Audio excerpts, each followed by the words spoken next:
Hi everyone, it's Thorn. I know I've been absent. Actually, there have been a few cases where I've recorded something and then I just haven't posted it. But I wanted to pop in and say hello.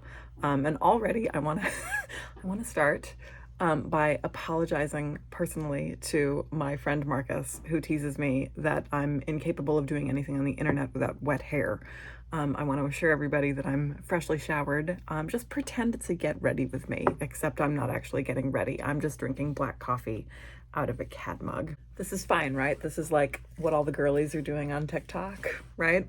In this video, I want to talk about involvement in witchcraft as a spectrum. And I've been thinking about this. It's on my mind because it's festival season for me. Summer rolls around. This is when I have time off of work and school. So I get to go to festivals and go to workshops and see people.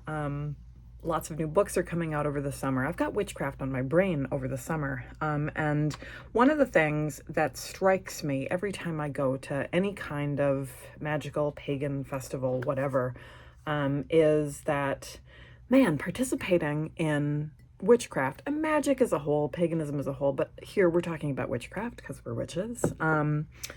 It really exists on a spectrum. And sometimes I think that some of the arguments we get in on the internet and in books about what witchcraft is it a practice? Is it a religion? Is it something else? Or like, what do you need to do to be a witch? What sort of people can be witches? Do you need to have like innate magical abilities? Is it supposed to be work? Are you supposed to be suffering, right? Like what all of these arguments that we have about what is entailed in being a witch and practicing witchcraft, they make more sense, at least to me, if you consider that witchcraft, like a lot of things, exists on a spectrum.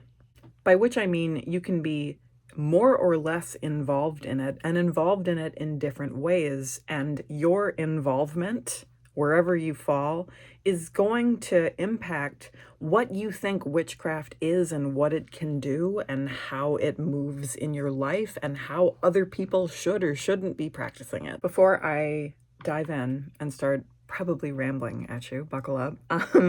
I want to say that I don't mean any of this as a judgment about who is or is not doing witchcraft correctly. I honestly don't care what other people are up to.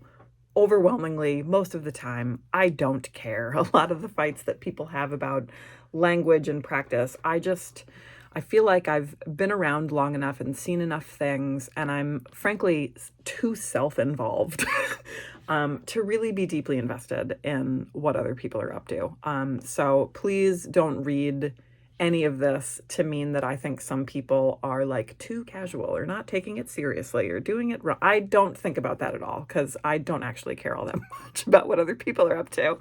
And this is also imperfect, right? It's an imperfect metaphor. So where this is coming from, I'll start maybe anecdotally talking about myself.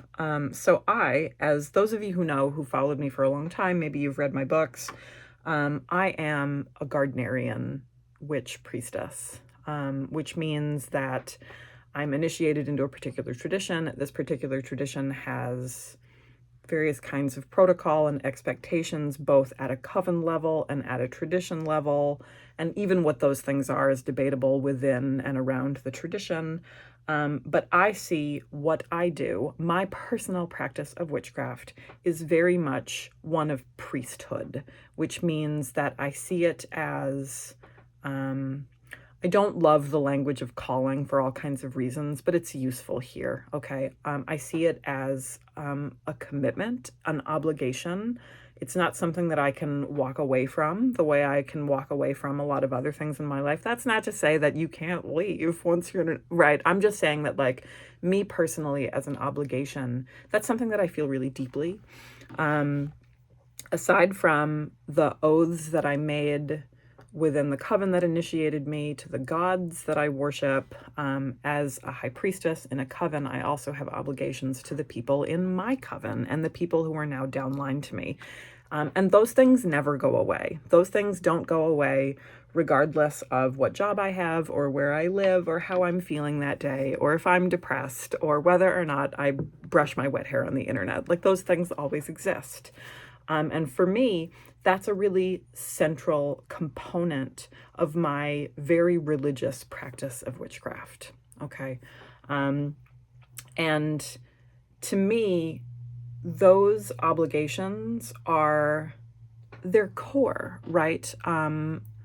They are what fuels my engagement, not just with the craft, but with the world at large. And I run around most of the time thinking that that perspective is one in the minority. And I don't like that's fine. Believe me, I don't think people should all run off and be priests in any religious tradition, okay? Especially not witchcraft. But that's something that I went off and did, and it is fundamentally the most important thing in my life, and has been for years and years at this point. And my relationship with that changes over time. I learn new things. I come to new conclusions. I have different conversations with my gods, right? I learn more from people in the tradition who have more experience than me, etc. So I don't mean to imply that any of these things are static. They aren't.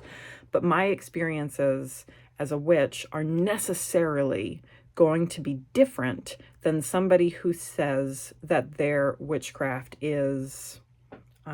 I'll use the common phrase on the internet right now, like witchcraft is a practice, not a religion. I don't disparage that view, and I don't even disagree with that view. But my experiences are going to be different necessarily than somebody who holds that view. That's not a view that I personally hold.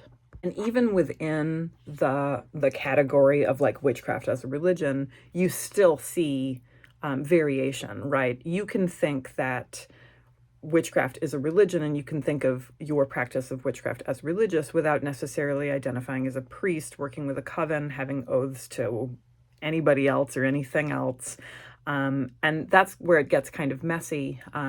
There's an idea that floats around. I haven't seen it in a little while, but it was really popular in like the 2010s, this idea that like Wicca in particular as a religious form of witchcraft is fundamentally about belief, and you can be Wiccan if you just believe in the goddess and god, and you don't need to be initiated, and you don't have to do spells, and you don't have to do magic, you just have to believe. That perspective is completely foreign to me. And honestly, I haven't met those practitioners. I know they're out there because they comment on my videos sometimes, but like that's another example of how you can have really different people fitted into a particular box. In my version of religious witchcraft, our core kind of obligation is the practice of our rites, and our rites are acts of magic. Therefore, you cannot be in my tradition practicing my form of witchcraft without engaging in magic, just fundamentally, because that would mean that you aren't doing the rites of our tradition, nor are you working to build and maintain relationships with our gods, because those things are magical acts. Those are acts of witchcraft, right? These are gods of witches, so we do witchcraft. But that's within my tradition. That's my own little box. If somebody, this is a popular attitude right now, and it's been popular for many decades, this idea that witchcraft is fundamentally a kind of like self-benefiting kind of self-developmental practice, where fundamentally it's about like being a better person. So this idea that like witchcraft kind of functions, on TikTok they call it spicy psychology, if you've heard that phrase. It's this idea that it pulls from a lot of like New Thought, and this idea that if you control your thinking, if you direct your intentions in a particular way, you can manifest things in your life, and you can fundamentally improve yourself. These are also religious perspectives, even if they aren't necessarily centered around the worship of deities. They have very distinct roots in the New Thought movement, in Theosophy, and a lot of other traditions, particularly here in the United States, where we really, really are entrenched in the therapeutic. So like these are perspectives that exist in the world. If you're in another box entirely, if you're in a more secular box where witchcraft is a toolkit, it's a series of skills and principles that when employed, they work together and they cause change out in the world, right? If you understand that, magic is a a thing out there and you can manipulate things via correspondence or whatever, to make changes, and that's witchcraft, and you practice that, then you're a witch, then fine, right? Like that perspective is out there too. This idea that like magic is kind of innately out there or in you, and it can be harnessed in particular pragmatic ways to change the world around you. And if that's your perspective on witchcraft, then it makes sense that witchcraft would be something that you could take up at any time or put down at any time. Anybody could learn to do it in the same way that anybody theoretically could learn to use a nail gun and hang drywall or something.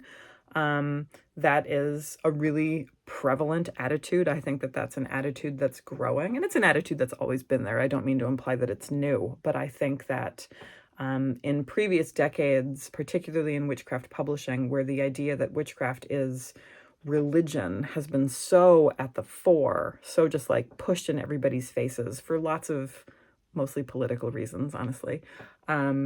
It makes sense that when somebody comes out and says, no, actually witchcraft is secular, that would feel like a very kind of like pearl clutchy statement to somebody who maybe had been practicing since, the 60s or 70s, and for them it was very much entrenched in like goddess worship or something. But my point is that all of these things are witchcraft, and they are equally witchcraft, but they're witchcraft with different expectations, different results, different parameters, different questions we might raise, different books we might read, different conversations we might have. One of the analogies that I often use when I'm thinking about witchcraft, and I'm thinking about putting it on a spectrum. And again, I'll get to this, but I don't mean any of this to imply value, but I often use the metaphor of music and how there is a difference between, like, if you're training to be a musician, maybe you're not training, right? Maybe you got a guitar for Christmas and you're teaching yourself and you're going to be Kurt Cobain. Maybe you're applying to Juilliard because you are a symphonic musician and you've been playing since you were 3. Maybe you are in some kind of Irish trad band and you're, like you spend your evenings playing in pubs and like you're renowned for doing this, right? Or maybe you, like maybe you're part of your school band, or maybe you have your own band, right? Like there are myriad ways to participate in music, to be a musician.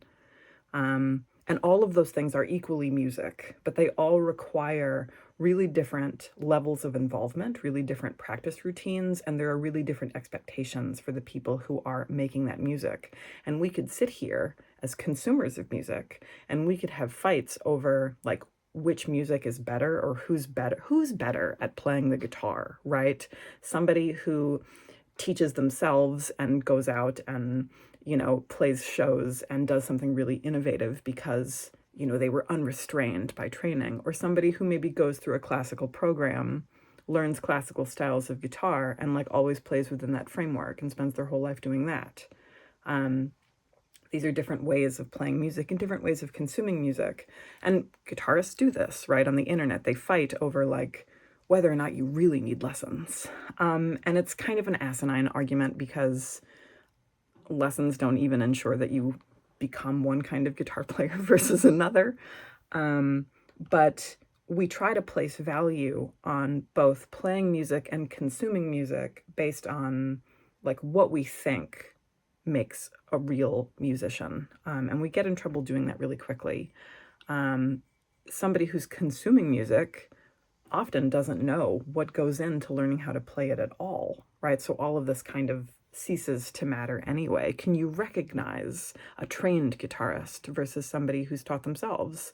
A lot of the time you probably can't, right? It depends on the genre, depends on how good your own ear is, depends on how much training you yourself have had.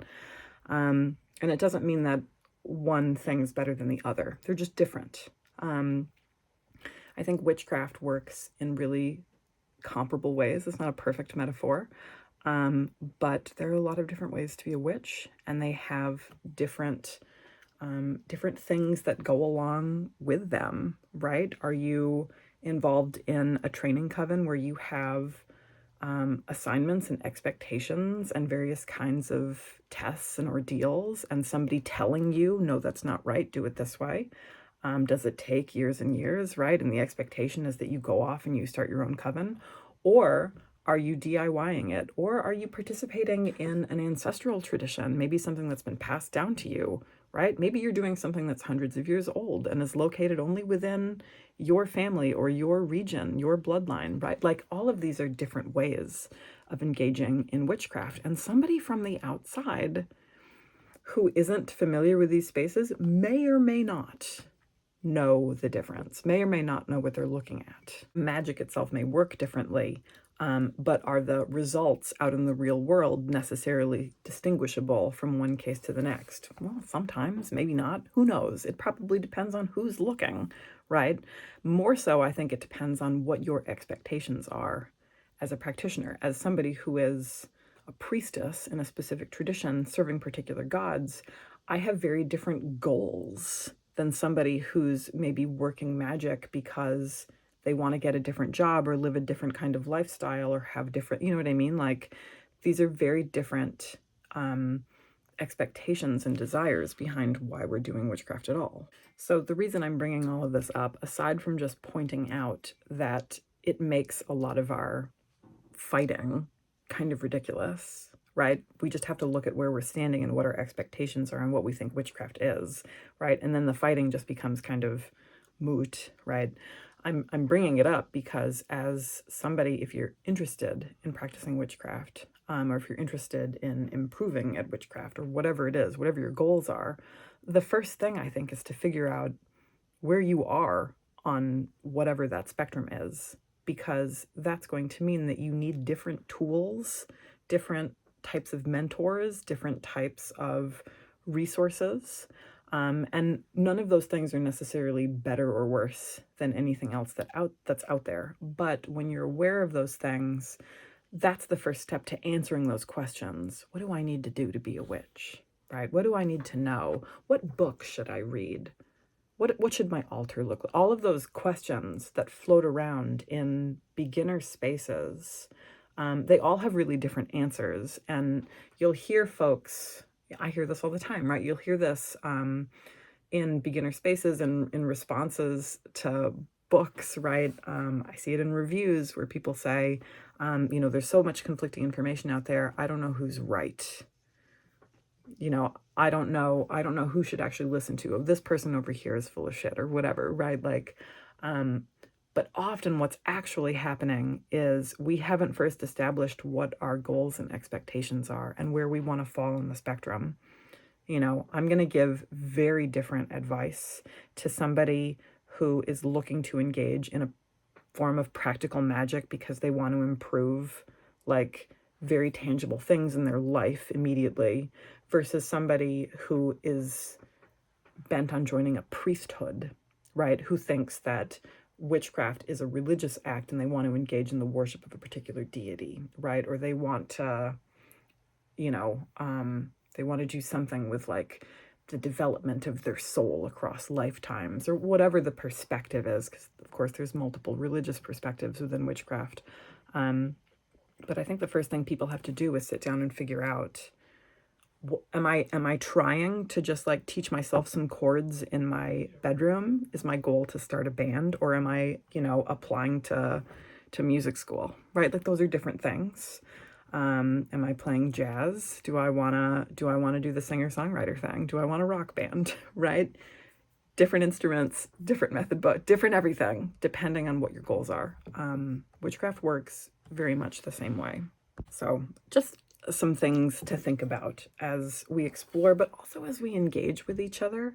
I've gotten to a point in my life where I have a hard time talking about my own witchcraft practice kind of like in casual spaces, just because there's so much infighting. There's either infighting or there's the assumption that we're all doing the same thing, right? A lot of people will say things to me like, well, you know how in witchcraft when you do X thing, Y happens? And I'm just like, sure, right? Those conversations are all really difficult without first acknowledging that we're up to different things and we have different goals. So I'd be curious. It's an imperfect metaphor, but I'd be curious, do you think of it as a spectrum? Where do you fall on the spectrum? How do you like my cat mug? I hope you all are well. I'll see you soon.